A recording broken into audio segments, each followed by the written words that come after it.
Здравствуйте, мои подданные. Сегодня сама королева Ольга будет снимать для вас ролик. Сегодня мы будем говорить о том, как удобно сидеть на троне.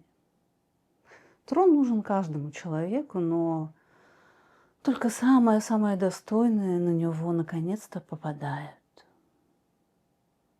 И как вы себя чувствуете, мои подданные? Какие у вас чувства возникают, что сама королева Ольга к вам явилась поведать истину? Что вы по отношению к своей королеве чувствуете? Здравствуйте, мои уважаемые зрители. Отпустим королеву Ольгу и поговорим. Но напишите, пожалуйста, какие чувства у вас возникают, когда с вами так разговаривают. Сегодня мы поговорим о троне, о том, как быть на троне и почему именно трон мы сегодня будем обсуждать. Когда говорят о троне, то чаще всего подразумевают нарциссическое расстройство личности. То есть говорят о неких высокомерных людях, которые себя считают лучше, чем другие. Но я хотела бы сегодня расширить эту точку зрения и посмотреть на трон как на место, на котором мы на самом деле постоянно пребываем. И я, как практикующий психоаналитик, могу вам точно сказать, что именно из-за трона все проблемы в жизни у человека. Попробуйте поразмышлять самостоятельно, прежде чем вы послушаете ролик «Когда я на троне, то…». Вот напишите про себя, представьте себя на троне и подумайте, вот когда я на троне, тогда я… И дополните. Ну, как всегда, попрошу написать в комментариях для того, чтобы у нас с вами был обмен, потому что если найдется достаточное количество смелых людей, то вы увидите, что представления у всех разные. Но я как исследователь попробовала это все объединить в какие-то пункты. Итак, первое, что бы я выделила, это я чувствую, что я на возвышенности, я лучше, чем другие, я превосхожу других. То есть я на троне возношусь, я вознеслась, и все остальное где-то там ниже. И думают люди, что человек, восседающий на троне, вот его сразу видно в компании. Но так может быть, что на троне находятся все гости, например, или все участники этой какой-то группы людей. Например, кто-то может сидеть на троне и думать: боже мой, какие они все шумные, какие они глупые, вот зачем они высказывают свою точку зрения. Умные люди молчат. И я, молчаливая, не говорящая, выседаю на троне. Кто-то думает: вот это кричит, а это молчит. Надо вести себя нормально. Надо и помолчать, и поговорить, но всего должно быть в меру. Это женщина или этот человек тоже сидит на троне. Третий вариант.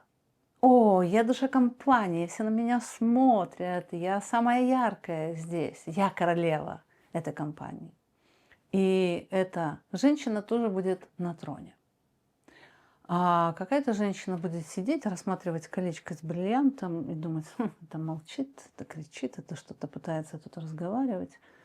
Мое колечко с бриллиантом делает меня лучше всех.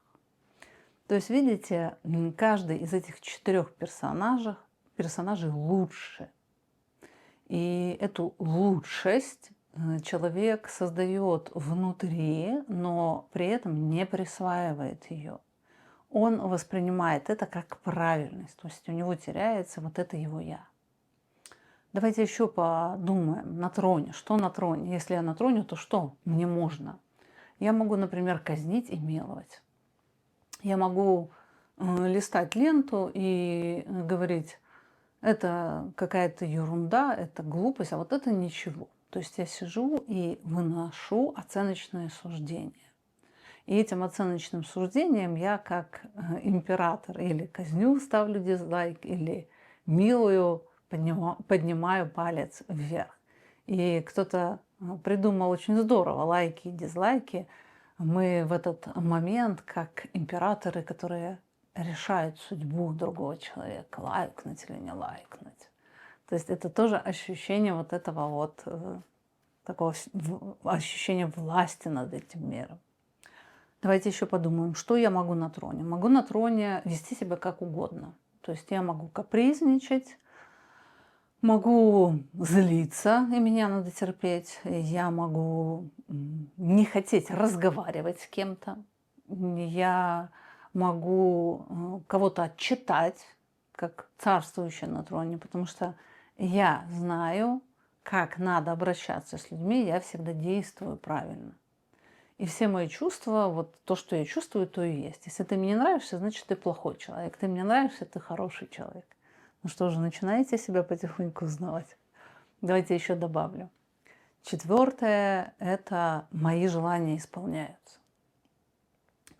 То есть то, что я захотела, кто-то должен тут же воплотить. И обычный среднестатистический человек, который даже редко выходит из дома, работает из дома, он может прекрасно организовать себе трон. Потому что, не выходя из дома, могу прекрасно быть лучше кого-то.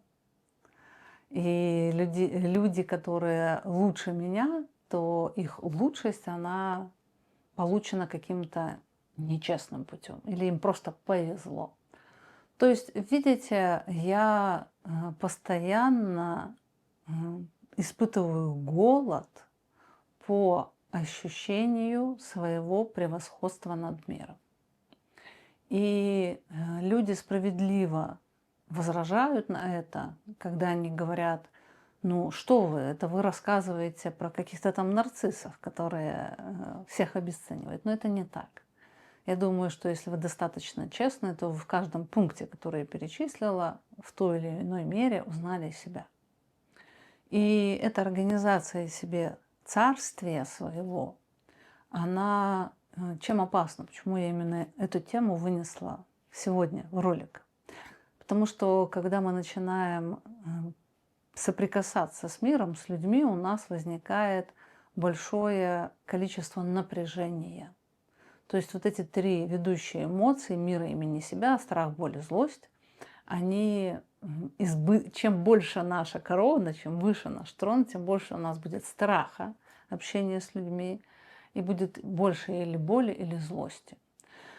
То есть чем у меня более идеалистичное представление о том, как ко мне должны относиться, или же о том, каким должен быть мир по отношению ко мне, тем больше у меня будет противостояние с этим миром.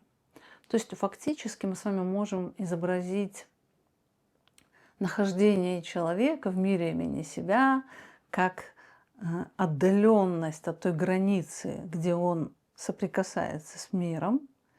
И чем больше эта отдаленность, чем больше у него представление о том, каким мир должен быть, отличается от реального мира, тем он будет воспринимать этот мир или как более жестокий, или как более раздражающий его, или как более неправильный. И если я не выхожу из комнаты, то мне легко про это фантазировать. А как только я начинаю общаться с людьми, я встречаюсь с крушением этой своей теории про себя. Вот если взять какую-то группу людей, например, 10 человек, и сказать: вы здесь все собрались, вы все избранные, и вы обладаете исключительными качествами, у вас самая красивая и широкая душа, то такие люди, всех, кто не соглашается с этой теорией, будут воспринимать как неправильных или непонимающих. И многие люди, вот я спрашивала когда-то у своей клиентки, почему вот эта вот женщина, которая обучает духовности, почему она нигде не выкладывает свои видео, не пишет посты, почему это такая закрытая тусовка.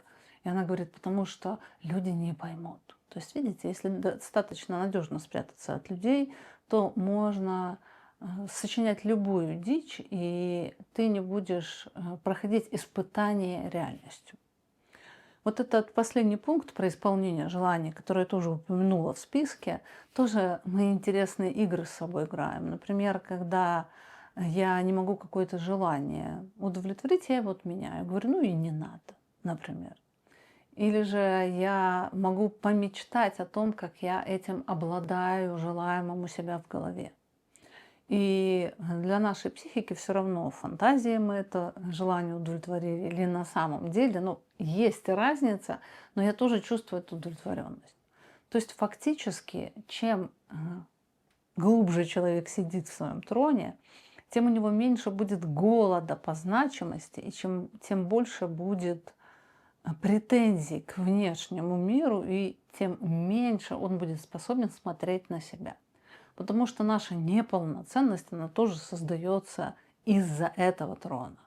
То есть, когда мы говорим про глобальную какую-то неполноценность или плохость, мы говорим о том, что есть этот образ тоже коронованного, седающего на троне и смотрящего на реальное «я», как на существо, которое которому очень далеко до этого идеала, которому надо очень много над собой работать, чтобы быть вот там вот, отождествиться с этим идеалом. То есть, смотрите, давайте представим, если я имею представление о себе как о царствующей особе, и в утробе и в младенчестве мы были царствующими особами, потому что мир крутился вокруг нас. Мы, в принципе, этот мир не знали, поэтому казалось, что этот мир полностью создан для нас. Итак, если я не подвергаю сомнениям свою изначальную установку, что норма — это я царствующая, то тогда я не буду понимать, почему этот мир такой ранящий. Я не буду понимать, почему мне не получается то или не получается это. Вот эта неполноценность, которую человек себе создает, она может быть спроецирована в мир. То есть мир неполноценный, мир не такой, как надо. И вот эти рассуждения «это не такое, как надо», оно человека направляет в две эмоциональные реакции. Вот если я с кем-то общаюсь, и он не такой, как правильно, как надо, каким он должен быть в моем представлении, то этот человек будет вызывать у меня или же злость, что он не такой, как надо, или же я буду мучиться, но я буду терпеть. И получается, что люди, которые мучаются, терпят и не позволяют себе позлиться, они себя не обнаруживают, потому что они все время страдают, они все время терпят этот мир, и в своем терпении они нарабатывают свою ценность. Люди, которые злятся на мир, они уже обнаруживают себя, они говорят, мне это не нравится, но человек конфликтующий, злящийся на мир, он тоже не меняется. У него тоже есть эталон, его какое-то представление, каким должен быть мир, и он злится, что мир не такой. Та же самая ситуация с отношением внутри личности. Если я страдаю, что я такая неумная, не бедная, неполноценная, у меня что-то не получается, то я эталон оставляю тот же и страдаю. То есть я терплю эту ужасную жизнь. Но я тоже не получаю потенциал для изменений. Точно так же, если я злюсь на себя за то, что я такая глупая, такая неудачливая, такая бедная, то у меня тоже не получается измениться, потому что вся моя энергия уходит на злость. И у меня опять тот же идеал, с которым я сравниваю. То есть получается, что наша реакция на мир как «я страдаю из-за того, что мир такой», «я злюсь из-за того, что мир такой», «я страдаю, что я такая», «я злюсь на себя, что это такая», это все реакции с трона. То есть для того, чтобы постигать мир, надо учиться пробовать, во всяком случае, воспринимать этот мир без «я страдаю от этого» или «я злюсь на это». Тогда у нас с вами появляется возможность вынести какое-то суждение, понять, а какой это мир. Вот когда человек не признает свою корону, не признает, что он хочет к себе вот этого особенного отношения, и он зайдет к каким-то людям, в какой-то коллектив, то он будет себя чувствовать более отверженным, потому что не получит к себе особенного отношения. Вот в диктатурах, когда руководитель страны, он появляется, все встают, все ему хлопают, все ему рады. Вот фактически это тот же монарх, который приветствует народ. И нам внутри хотелось бы к себе такого отношения. Именно из-за того, что у нас в основе есть этот трон, в основе есть этот эталон, где мы находимся как коронованные особы, этот мир для нас, именно из-за этого у нас появляется в том числе зависть. Потому что когда я завидую чему-то, у меня возникает иллюзия, что я как бы могу этим обладать, мне бы это подошло. Или же именно из-за трона человек начинает конкурировать с кем-то, пытаясь быть лучше. Вот в зависти тоже есть вот это вот он лучше, и я или же начинаю конкурировать, его пытаться догнать, или же начинаю завидовать. Но я все равно его благо, его достоинство затаскиваю в свой мир и примеряю себе. Мне кажется, что они подойдут. То есть, видите, если мы рассматриваем личность первоначально как неполноценную, вот у меня много неполноценности, мне надо лечить неполноценность, то мы с вами упускаем суть. Но если мы смотрим в то, что личность является носителем идеи вот этой своего царствования, что этот мир должен быть для меня, то тогда нам понятно, каким образом уменьшать в том числе неполноценность. То есть необходимо выявить этот идеал, по сравнению с которым я себя сравниваю. И получается, не неполноценность надо лечить, а этот нащупывать идеал. У многих людей вот это вот идеальное «я», оно настолько запрещено к узнаванию, потому что человек, который узнает свое идеальное «я», который его гнобит, из-за которого он чувствует неполноценность, оно выявит сразу самого человека. Вот многие люди говорят, как вот мне работать с аутоагрессией? Ну, надо увидеть себя на троне и понять, что ты, сидящий на троне, себе предъявляешь претензию. Как мне перестать бояться людей? Надо увидеть себя сидящим на троне и желающим, чтобы когда я выхожу в аудиторию, все смотрели на меня как на короля или королеву, все мне улыбались, преклонялись и были мне рады. И из-за того, что я эту радость стопроцентно не получаю, я боюсь людей. Или же, как мне работать с ощущением отвержения? Я себя чувствую отвергнутой. Если я понимаю, что мой эталон, я сидящая на троне, то тогда я считаю, что другие люди должны быть мне рады по праву я получила это право по рождению. То есть они должны ко мне относиться доброжелательно. Если у меня такое есть бессознательная такая установка, то тогда люди, не дающие мне все, что я хочу, не радующиеся мне, меня отвергают. Но если я понимаю, что я обычный человек без короны, я понимаю, что и людей отношение ко мне зависит от моего поведения, в том числе и от людей. То есть, видите, мы с вами начинаем потихоньку избавляться от процессов, которые забирают у нас очень много энергии. И вот это восседание на троне, вот я вам говорила, среднестатистический человек, который лежит на диване, никуда не выходит и на троне.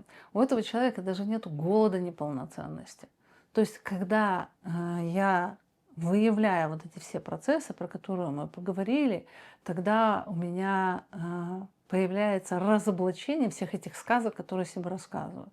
Я понимаю, что я других обесцениваю, чтобы возвыситься. Я понимаю, что мое оценочное суждение – это неправильно всеобщее, а правильно в моем понимании. И я начинаю уменьшаться, уменьшаться, уменьшаться до реального размера, где я не смотрю на себя реально ужасаясь, как коронованная особа смотрю, что я могу на самом деле. У меня есть понимание, кто я, и тут я начинаю расти и меняться. То есть пока человек находится в плену образа идеального я, своей ипостаси на троне, у него даже нет возможности куда-то начать двигаться. То есть он просто себе рассказывает какие-то сказки, живет в фантазии, обесценивает других людей, кого-то идеализирует, а кого-то втаптывает в грязь. И он постоянно за этот трон держится, из-за этого этот мир остается недоступным ему, и он сам не может изменить свою жизнь. Пишите свои впечатления про трон, пишите, что вы видите в себе из перечисленного. То есть, если вы возьмете, не говорите сразу «нет», примерите мою теорию про трон, то попробуйте вычленить вот страх, боль и злость, который идет именно из-за того, что царствующая особа не получает должного к себе уважения. А я в конце ролика еще бы хотела сделать рекламу акции. У нас сейчас идет акция. У меня есть 2 книги: «Ложная, реальная я» — это первая книга, вторая книга «Запертая изнутри». Эти книги есть на русском и украинском языках. И до конца июня у нас акция 2 книжки по цене одной. 2 книжки по цене одной. Мы решили вот дораспродать первый тираж. У меня как раз появится энтузиазм написать еще одну книгу, раз мы эти распродадим. Так что заходите под этим видео, есть ссылка на эту акцию, и можно купить книги в отпуск. Вот можно в отпуск взять книгу Ольги Демчук, и будем эволюционировать вместе. Я с вами поеду в отпуск. В общем, прощаюсь, до встречи.